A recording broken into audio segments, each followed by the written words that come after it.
To be or to belong, that was the question.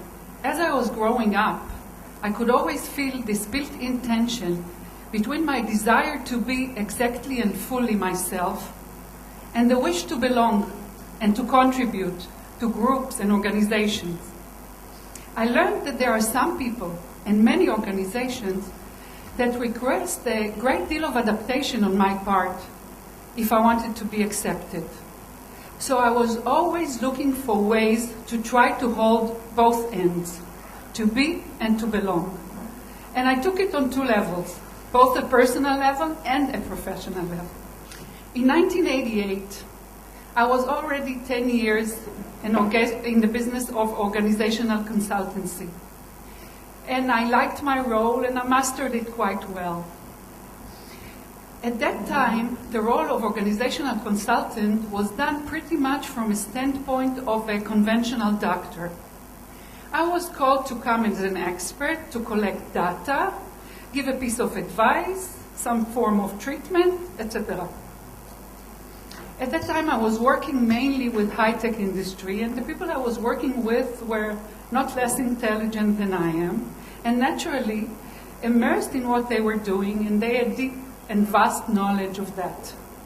But the way we looked at it was that they were biased, so to speak, subjective, too passionate, too many emotions to be taken fully seriously, only partially seriously.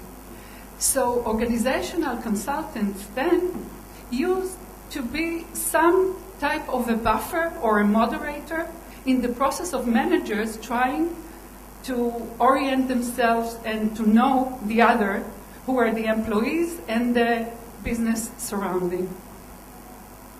As much as I could appreciate myself and say I was wise, I was professional, I was objective, it didn't make any sense to me. What I was yearning for and looking for was a way to have everyone that was passionate, that really cared for, that embodied the knowledge of what they were doing, all of these others together, and be immersed in creating the understanding and the future that we want to share together. So I embarked on a journey trying to look for these ways. In 1998, which is 10 years later, I found myself in the United States with my family for 2 years. And there, having the freedom of being between others who are strangers, I looked for different ways. And one day I found what I was looking for, exactly what I was looking for. But this was wrapped in a very odd and different type of wrapping. I'll tell you the story. It was an NGO of Russian and American clinical psychologists who are involved in the rehabilitation of a traumatized Chernobyl community in Russia. And they were holding their yearly meeting, 4 days in community together, creating agenda, plans to work together for the next year. How did I hear about it? A friend saw a small ad in the newspaper and thought it might interest me. And it surely did. What caught my imagination was the description of the way that they're going to do this, the way that they're going to work together. It was called open space technology, a way originated by Harrison Owen, and I felt compelled to come. Something in me had the feeling, maybe this is what I'm looking for. But I doubted if they would have me. I'm neither, and I wasn't then, clinical psychologist, nor Russian, nor American. But I decided I'll call anyway. I'll call, and to my surprise, they were very happy to have me, because I was, for them, the ultimate other. Totally ignorant of the task and the organization, yet very passionate to be there. And they thought that this combination is just a great idea to bring something new to that collective.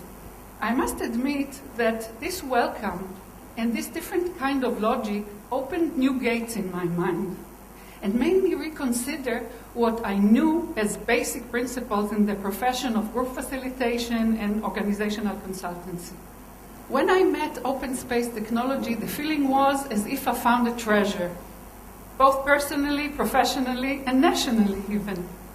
On the personal level, when space was opened for me, I felt vastness, happiness, freedom to be me and give my gifts. And there was something there that didn't ask anyone to bonsai themselves to fit in.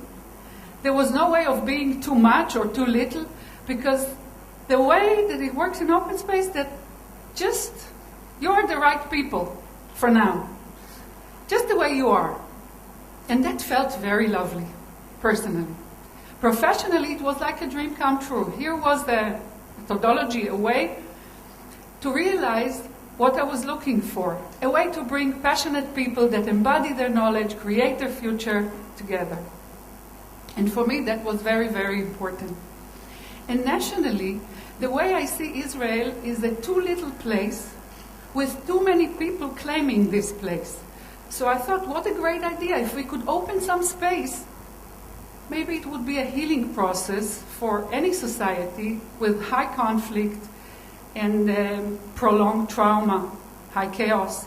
Here I embarked on this trip, and it was 12 years ago.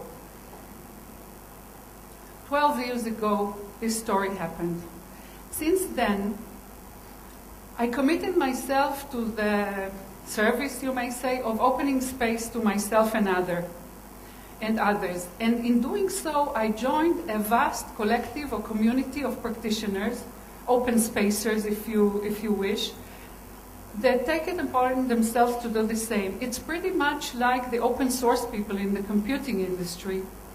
We are trying to create infrastructure for human interaction to take place, mainly face-to-face, but also could be virtual, to create organizations that are living systems, not mechanical systems. Now, how do we work in open space? What kind of principles or ways of conduct do we use that make it possible for me to come as fully me, and yet in the same time be totally open to others, to create all sorts of others, to create our collective we? From all the methodologies that I know that are opening space, I could draw 7 principles or way of conduct. They're very simple. The first one is that you are invited. You don't have to come, but you are invited. The second, you are included. And what makes you included is that you wish to come. The third one is, I already said that before, you are the right people. No shame, no blame, you're perfect the way you are. The fourth one is that it is all done by self-organization. No one is telling you what to do. You are making it happen, creating agenda, etc. The fifth one is transparency. We do it all in transparency so we can build on the wisdom of one another, of layer by layer. The sixth one is that we encourage and invite simultaneity and multi-version. It doesn't have to be in a sequential or linear logic. It can happen all at the same time. It's great. And last one is that you're free at all time to be mobile and let your legs carry you to where your heart and mind wants to be. Now, if we are getting or putting people together and we do not insist that they must agree, then they don't have to fight or compromise. And if we take people and we allow to move freely, then it means that people can self-regulate themselves. And if they had enough, or they feel the emotion is rising and they cannot control it, they can go somewhere else. They can self-regulate themselves and they feel no constraint. So in this way of work, when individuals can be fully themselves, they become, as I can see, fully alive and create collectives that are living systems and not mechanical or machine-like systems. I would like to tell you a story to illustrate that. the principles, and the way collective wisdom of many others is created. We are in the year 2000. The dotcom bubble bursts. Many high-tech industries are downsizing. This particular firm is after the third layoff, and they're desperate for cash. Together we decide that the best strategy for now would be of aligning, meaning when there will be an opening in the industry, this specific firm will be ready. 140 people, everyone was invited, chose to come, and together in using open space technology create agenda and plans to help this organization survive. Now, it was a very particular time. They were right before their fourth layoff, 100 people out of remaining 420. And those people who chose to come, in doing so, what they said, we have the passion to take the responsibility to keep this we alive, not knowing if me tomorrow will be laid off or not. The theme that they chose was, how do we make $1 million this year? Very small theme for that. Okay. At that industry, it was a communication infrastructure industry. It usually took 1 year for a sales to be complete. But there were meaningful results who started right away. These 100 people that I told you about that were laid off, all of them found new jobs in that tough market because the 320 called everyone they knew to help them find these jobs. And the cohesiveness that was created by that type of a live gathering contributed to one more thing. The owner could sell it as a living business and not as bits and pieces. So the remaining 320 people were bought by an acquiring firm that a month later, stock price rose dramatically. Why? Because they were bought 11 months after our gathering, and after 12 months, the sales that they began cooking materialized. When I tell this story, I'm still at awe of how a collective mind could be so much wiser than each and every one of us. Because the theme was 1 million. What they actually did, they created a community, a human tissue that cared for one another, that could have all the others together, and then whenever it needed to do something new, it knew what to do. And these are collective living systems for me. It is a system that has intelligence of its own that we cannot predict, that has the ability to self-correct and navigate in chaos and complexity. And if I ask why, how come a collective is so wise, so much wiser than each and every one of us? I think because it is composed of so many others, so many points of view that inform it and calibrate it moment by moment. I believe we're very fortunate as individuals to live in the 21st century, because the idea of interconnectedness and living system is not really new and well understood. And each one of us carries a lot of interwoven identities. I am a mother, a practitioner, an artist, a Jew, an Israeli, etc., etc., and I believe each one of you carries many interwoven identities.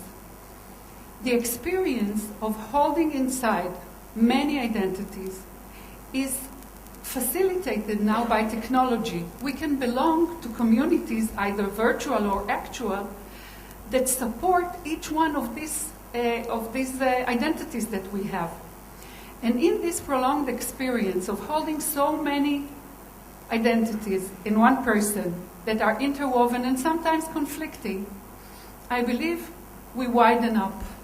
We become more tolerant and more empathic to a wider range of experiences of humankind, of others. And maybe it will make us better containers. In the last few weeks, I was immersed in the wholeness of the social protest movement in the streets of Tel Aviv. And saw people like myself, like yourself, if you were there. I know many people who sit here were there. Trying to create new mental model of relationship between citizens, me, and government, the other. And I believe in one way or another it's taking place in many places in the world. In Egypt, in Spain, in Greece, etc. And at least in Israel, this movement has a lot of support, alongside with cynicism and skepticism. And the skeptics say, what did you achieve? Talking in the streets of Tel Aviv? And I say we've achieved a lot. We are in the growing business of making social living systems and not mechanical systems. In mechanical system, we must start with clear goals and clear vision and clear objectives, and we proceed to get them. In a living system, we are preoccupied with being and belonging before we set objectives. A living system will try to root itself, preferably in nourishing environment, and to take time to make sure it's alive before it figures out its destination and before the horizon is clear. So I believe we're achieving a lot, and that there is a growing number of people who do not tolerate being part of machine-like systems and collectives anymore. And I believe that in that lies a great promise for each and every one of us and for us as a whole. Thank you very much.